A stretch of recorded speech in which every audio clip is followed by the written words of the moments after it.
knowledge on how to identify children with waterborne diseases. You will also be able to realize that diarrhea has many causes, and you will be able to plan on how to control these causes of diarrhea. And of course, you will be able to be an active participant in the fight against waterborne diseases in your own communities. So, diarrhea has many causes.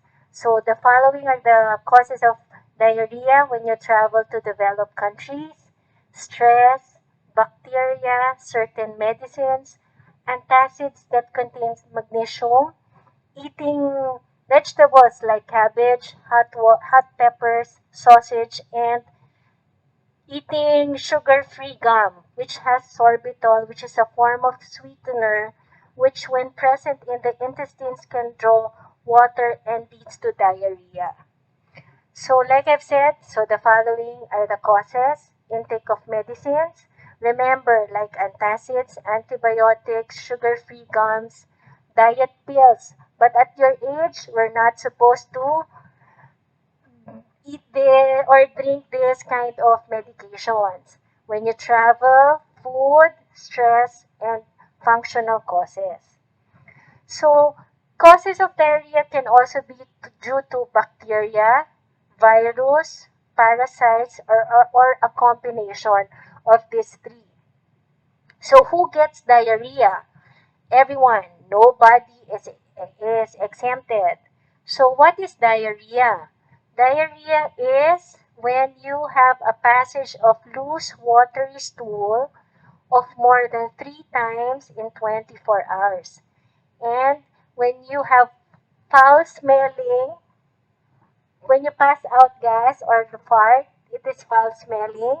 The consistency, and you will notice that there is certain blood containing elements in the poo or in your stool.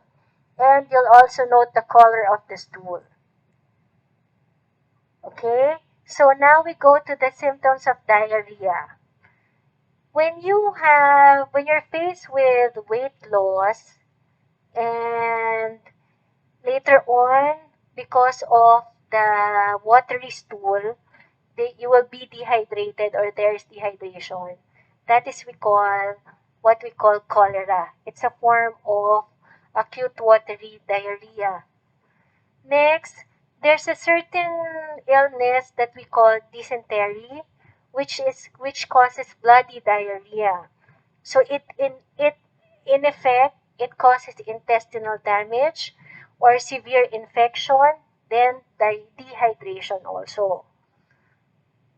And another kind of diarrhea that lasts for more than 14 days, it's what we call persistent diarrhea. It can lead to malnutrition, dehydration, and again serious intestinal infection.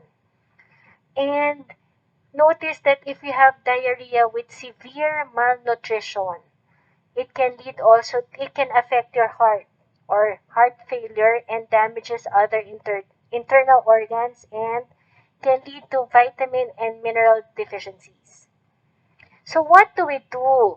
So if you have the diarrhea, do we have to give antibiotics, adsorbents, anti-motility? Of course, no.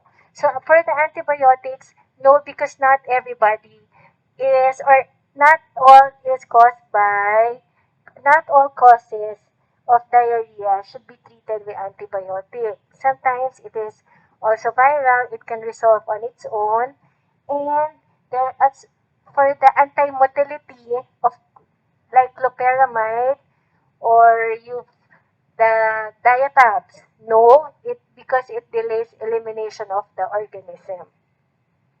So, what should we do when you are faced with diarrhea? Remember, assess, treat, and advise. So what are the 4 rules for home treatment of diarrhea? First, you give more fluids than usual. If it's a baby, you continue breastfeeding. In between, you can give what you've heard already, the oral rehydration salt. Do not give too sweet juices. Vegetable or chicken soups with salt will do. Others, they give salted rice water, buko juice with little salt, or yogurt with added salt. So how do you prepare homemade ORS? So this is the recipe for making a 1 liter ORS solution using salt, sugar, and water in your home. So you prepare 1 liter of clean water, 1 level teaspoon of salt, 8 teaspoons of sugar. You stir until the sugar and the salt will dissolve. Next, you give zinc supplementation. Why zinc? Because it decreases the length and severity of diarrhea. It is also good for the immune system and improves the health and appetite and growth of the child. For less than 6 months old, we can give half tablet once a day for 10 to 14 days. Or there are already drops also that we can give.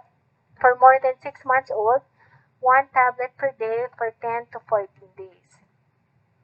Next, you still advise to continue to feed the child. So, what we've said earlier, breastfeed more often. What are the things that you need to avoid? Avoid bulky, high fiber, and hard to digest cereals, very dilute soups, too sweet fruit drinks. Of course, soft drinks and iced teas are a no-no. Give small but frequent feedings every 2 to 3 hours. For less than 6-month-old infants, of course, you need to breastfeed. For 6 months to 1 year old, you can breastfeed and give semi-solid food. And for 2 years and older children, you can give regular food, but those that are easy to digest like banana, lugaw or arroz caldo, rice with soup, and fish. Next, of course, when needed, you have to already consult a doctor. What are the red flags? When the child passes many stools and you've noticed that the patient is getting very thirsty, sunken eyes, not getting better for 3 days, with fever, and does not drink normally. Okay? So, to treat diarrhea, you give extra fluids and continue giving nutritious foods. Express breast milk can also be given for babies who cannot breastfeed. Okay, next. So how do we prevent diarrhea? Of course, you have to wash uncooked foods such as fruits and vegetables. Encourage breastfeeding, not bottle feeding. Dispose of rubbish away from water. Keep animals and insects out. Eat freshly cooked food. Keep your body and clothing clean. And of course, keep your home and school clean. What are the 4 F's that you need to remember that can lead to diarrhea? The 4 F's are the feces, which gets on food by flies or fingers. And then the feces can carry diarrhea germs and can make you sick.